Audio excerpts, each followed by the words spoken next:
ছিল। সেই গাছের নিচে একটা সন্ন্যাসী বসেছিল। ঠিক তখন কাকটার চোখের জল সেই সন্ন্যাসীর মুখের উপর পড়ল। সন্ন্যাসী মাথা উঁচু করে উপরের দিকে তাকিয়ে দেখলো একটা কাক গাছের ডালে বসে কাঁদছে। সন্ন্যাসীটি জিজ্ঞেস করলো, কি হয়েছে বন্ধু, তুমি কাঁদছো কেন? কাকটি বলল, আমি আমার জীবন নিয়ে ভীষণ বিচলিত হয়ে পড়েছি। কেউ আমাকে ভালোবাসে না, সবাই আমাকে তাড়িয়ে দেয়, কেউ আমাকে খেতে দেয় না, সবাই আমাকে ঘৃণা করে। এমন জীবন রাখার চেয়ে মরে যাওয়াই ভালো। কাকটির এমন কথা শুনে সন্ন্যাসীর বুকটা করুণায় ভরে উঠল এবং তিনি কাকটিকে বললেন, জীবনে যাই ঘটুক না কেন আমাদের খুশি থাকা উচিত। কিন্তু কাকটি সন্ন্যাসীর সেই জ্ঞানের কথা না বুঝে কাঁদতেই থাকে।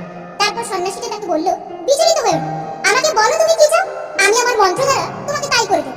এই কথা শুনে কাকটি খুব খুশি হয়েছিল এবং বলেছিল, আমাকে রাজহাঁস করে দেব। সন্ন্যাসী বলেছিল, ঠিক আছে, আমি তোমাকে রাজহাঁস করে দেব, কিন্তু প্রথমে তোমাকে রাজহাঁসের কাছে যেতে হবে এবং তাকে জিজ্ঞেস করতে হবে যে সে তার জীবন নিয়ে খুশিতে আছে কিনা। তুমি যাও এবং দেখে এসো, ততক্ষণ আমি তোমার জন্য এখানেই অপেক্ষা করছি। কাকটা খুশিতে উড়ে গেল রাজহাঁসের সঙ্গে দেখা করতে। সে দেখলো রাজহাঁসটা পুকুরে সাঁতার কাটছে। সে রাজহাঁসটার কাছে গেল এবং বলল যে, তুমি কত সুন্দর, দুধের মতো সাদা, প্রত্যেকে তোমাকে ভালোবাসে, তুমি বোধহয় পৃথিবীর সবচেয়ে সুন্দর পাখি। রাজহাঁস কাকটিকে দুঃখের সহিত বলল, না বন্ধু, আমি সুখী নই। পৃথিবীতে অনেক সুন্দর সুন্দর রং আছে, কিন্তু আমার কাছে কোনো রং নেই। আমার মনে হয় টিয়া পাখি হলো পৃথিবীর সবথেকে সুখী পাখি, সে ভীষণ রঙিন। এই শুনে কাক সেখান থেকে উড়ে গেল টিয়ার কাছে। সে টিয়াকে বলল, তুমি ভীষণ সুন্দর এবং রঙিন, তুমি পৃথিবীর সবচেয়ে সুখী পাখি। টিয়া কাককে দুঃখের সঙ্গে বলল, আমি সুখী নই বন্ধু, মানুষ আমাকে খাঁচায় বন্দি করে রাখে, কখন যে কে আমাকে ধরে খাঁচায় বন্দি করে সেই ভয়ে আমি সবসময় ভীত থাকি। আমার মনে হয় ময়ূর হলো সবচেয়ে সুখী পাখি, সে আমার থেকে আরো বেশি রঙিন। এই শুনে কাকটা চারিদিকে ঘুরতে লাগলো ময়ূরকে দেখার জন্য। অনেকক্ষণ খোঁজার পর সে অবশেষে ময়ূরকে দেখতে পেল, যেটা চিড়িয়াখানার খাঁচায় বন্দি। সে দেখলো যে শত শত লোক তাকে দেখার জন্য জড়ো হয়েছে। লোকজন চলে যাওয়ার পর সে ময়ূরের কাছে গেল এবং বলল, বুঝলে ময়ূর, তুমি খুব সুন্দর, প্রতিদিন হাজার হাজার লোক তোমাকে দেখতে আসে আর তোমাকেই দেখে। লোক আমাকে দেখে তো সঙ্গে সঙ্গে তাড়িয়ে দেয়। আমার মনে হয় এই পৃথিবীতে তুমিই সবচেয়ে সুন্দর পাখি। ময়ূর দুঃখের স্বরে বলল, আমি তাই ভাবতাম যে আমি সবচেয়ে সুন্দর এবং সুখী পাখি, কিন্তু আমার সৌন্দর্যের কারণে আমি চিড়িয়াখানাতে বন্দি থাকি। যখন লোকেরা আমার সুন্দর পালকগুলো তুলে ঘর সাজানোর জন্য নিয়ে যায়, তখন আমার খুব কষ্ট হয়। ময়ূর দীর্ঘশ্বাস নিয়ে বলল, আমি সুখী নই বন্ধু। কাকটি খুব আশ্চর্য হয়ে গিয়েছিল ময়ূরের কাছ থেকে এইসব কথা শুনে। তখন সে ময়ূরকে জিজ্ঞেস করলো যে, তুমি যদি সুখী না হও তবে কাকে সবচেয়ে বেশি সুখী বলে তোমার মনে হয়?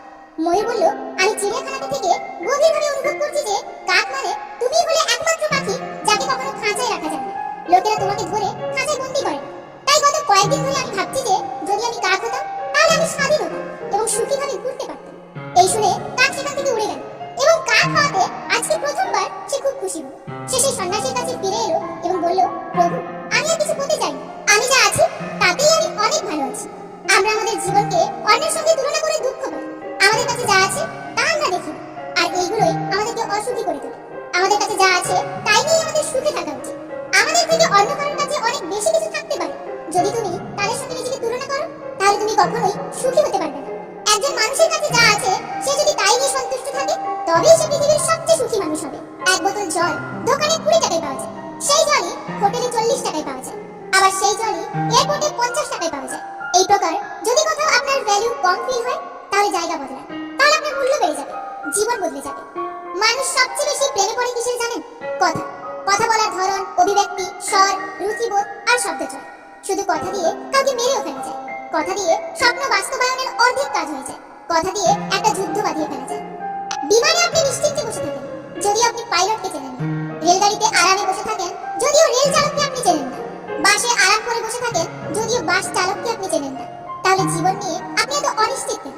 যখন জানেন ভগবানই আপনার জীবনের নিয়ন্ত্রক, ভগবানের উপর ভরসা রাখুন, তিনি সর্বশ্রেষ্ঠ পরিকল্পনাকারী। পৃথিবীতে প্রতিটা মানুষের একটা গল্প থাকে, কাউকে ভালোভাবে না জেনে তার সম্পর্কে কিছু বিচার করে ফেলা ঠিক না। সত্যিটা আপনাকে চমকেও দিতে পারে। চলতে যদি হয় তাহলে সামনের দিকে চলুন, কারণ পেছনে টানার জন্য তো হাজার লোক আছে। একটা কথা কি জানো তো, যতদিন তুমি সহ্য করতে পারবে ততদিন তুমি ভালো। যেদিন আর সহ্য করতে না পেরে ফেটে পড়বে আগে, ঠিক সেই দিন থেকেই তুমি হয়ে যাবে অভদ্র মানুষ। আর তখনই সকল কাছের মানুষগুলো বলবে, তোকে আমি খুব ভালো মানুষ ভাবতাম। চিন্তা ততটুকুই করুন যাতে কাজ শেষ হয়ে যায়, আবার এতটাও করবেন না যাতে জীবনটাই শেষ হয়ে যায়। পুরুষ, তুমি তোমার বোনকে বিয়ের পর যতটুকু সুখে দেখতে চাও, তুমিও তোমার বিয়ে করা স্ত্রীকে ততটুকুই সুখ দাও। তাহলে সমাজের ডিভোর্স শব্দটা একসময় হয়তোবা থাকবে না।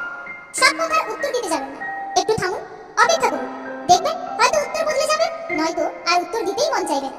তর্কে জেতা না, বরং তর্কে না জড়ানোই বুদ্ধিমানের কাজ। জীবনটা হেডফোনের মতো হয়ে গেছে, যতই গুছিয়ে রাখি না কেন এলোমেলো হয়েই যায়। একজন সঠিক নারী যাওয়ার আগে প্রথমে একজন সঠিক পুরুষ হও। সুখী জীবনের মন্ত্র: 1. ইনকামের থেকে খরচ কখনোই বেশি করো না। 2. ভুল করলে ভুল স্বীকার করতে সংকোচ করো না। 3. খারাপ কাজে কখনো এগিয়ে যেও না। 4. ভালো কাজে কখনো পিছিয়ে এসো না। 5. অপরের দুঃখ কষ্টের কারণ হও না। 6. অপরের জিনিসে কখনো লোভ করো না। 7. অপরকে নিয়ে কখনো সমালোচনা করো না। হাজার নারীকে স্পর্শ করে দেখো, আলাদা কিছুই খুঁজে পাবে না। কিন্তু এক নারীতে আসক্ত হয়ে দেখো, অন্য নারীর দিকে চোখ তুলে তাকাতেও ইচ্ছে করবে না। ধর্ম যাই হোক না কেন, ভালো মানুষ হও। হিসেব আমাদের কর্মের হবে, ধর্মের নয়। মাঝে মাঝে আত্মার সম্পর্ক রক্তের সম্পর্ককেও অতিক্রম করে যায়। কিছু মানুষের জীবনটা এমন একটা পর্যায়ে অবস্থান করছে, পেছনে তো যেতে পারবেই না, আর সামনের কোনো রাস্তা নেই। কারোর মনে যদি জায়গা করতে চাও, কিছুটা জায়গা তাকেও দাও। কিছু কিছু মানুষ টুকুস করে এসে টকাস করে এমন আপন হবে যে কখন হঠাৎ করে বাঁশ দিয়ে হঠাৎ করে চলে যাবে সেটা ধরতেই পারবেন না। ভেবে দেখুন তো, কি অদ্ভুত তাই না? যার কাছে পৃথিবীর সব দুঃখের গল্প বলা যায়, তার কাছ থেকে পাওয়া কষ্ট তাকেই বলা যায় না। মানুষের পতন হয় তিনটি কারণে: মিথ্যা, অহংকার আর হিংসা। কিছু মানুষ তোমাকে ঠিক ততটুকুই ভালোবাসবে যতটুকু তোমাকে সে ব্যবহার করতে পারবে। মানুষ বড় রহস্যময়, সারাক্ষণ ভালোবাসলেও তা বুঝতে পারে না, কিন্তু একটু অবহেলা করলে ঠিকই বুঝতে পারে।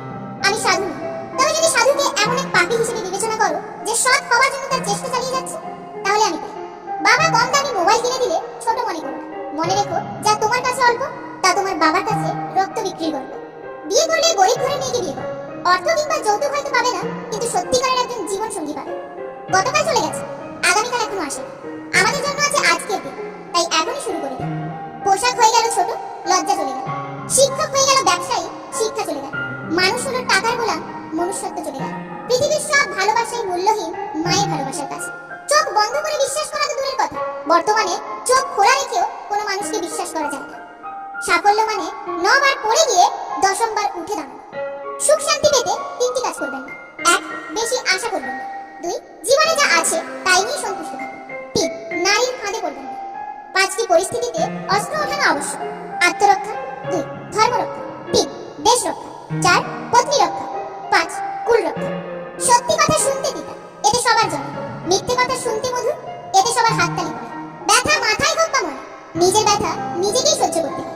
3 ধরনের মেয়েকে বিয়ে করলে জীবনের সংসারে শান্তি আসবে: 1. যে মেয়ের অতীত ভালো না। 2. যে মেয়ে তার স্বামীর আয়ের উপর সন্তুষ্ট না। 3. যে মেয়ের রূপের অহংকার বেশি। বাচ্চা না, সব ঠিক হয়ে যাবে। এই পরামর্শ মানতে গিয়ে দেশের জনসংখ্যা 141 কোটি হয়ে গেছে, কিন্তু কিছুই ঠিক হয় না। 3টি জিনিসের উপর ভরসা করা ঠিক নয়: 1. নদীর পাড়ের বাড়ি, 2. ব্রেক ছাড়া গাড়ি, 3. ঘর ছাড়া নারী।